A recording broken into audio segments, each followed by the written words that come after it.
The gentleman from Washington is recognized. Thank you, Mr. Chair. Yield myself as much time as I may consume. The gentleman is recognized. Mr. Chair, last month marked the one-year anniversary of the DCA mid-air collision, where a U.S. Army Black Hawk helicopter collided with American Airlines Flight 5342 near Washington National Airport, DCA, tragically claiming all 67 lives aboard both aircraft. It was the first mass casualty commercial plane accident in the U.S. in nearly 16 years and marked the end of one of the longest streaks without such an accident in U.S. history.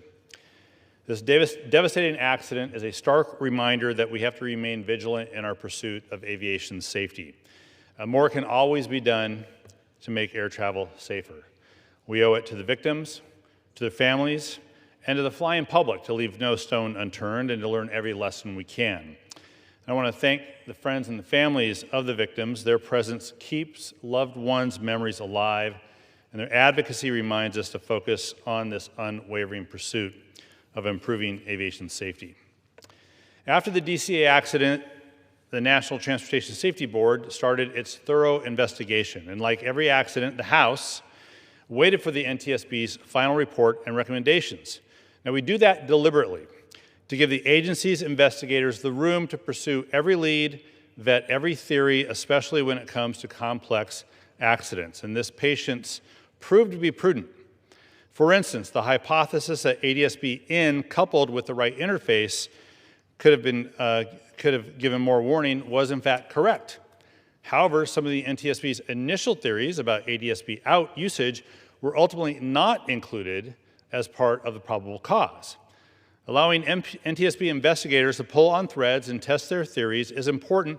That's why the House did not rush an investigation, but instead allowed for the final conclusions for the entire board. So when it comes to the Rotor Act, I appreciate the urgency to act on the safety gaps in our aviation system. And although I disagree with the Rotor's approach and have concerns about how it executes, both Rotor and the Alert Act, the House T&I and Armed Services Committee response to the DC accident, seek to respond to this tragedy in their own ways. And while I know some have attempted to pit the bills against each other, suggesting there could only be one right bill to respond to the tragedy, we all do want the same thing. As the chair of the full committee said, we want to make our skies safer. Rotor responded first, before the NTSB's investigation was complete, and as a result, only addresses a few of the NTSB's final 50 recommendations. All of the NTSB recommendations are important and deserve to be considered by Congress and implemented by respective federal agencies. And bypassing the House's regular order and forcing Rotor through this typically deliberative process doesn't get us to this goal. Which brings me to the Alert Act, the comprehensive bipartisan House response to the NTSB recommendations on the DC mid-air collision. T&I Committee Chair Graves, Armed Services Committee Chair Rogers, Ranking Member Smith, and I introduced this bill. The Alert Act was bipartisan from its inception and emerged from productive good faith collaboration between the T&I and Armed Services Committees. It also builds on Rotor's momentum and tackles many of the issues Rotor does not address. For instance, Rotor's ADS-B mandate doesn't apply to military aircraft since the FAA administration equipage requirements don't apply to military aircraft.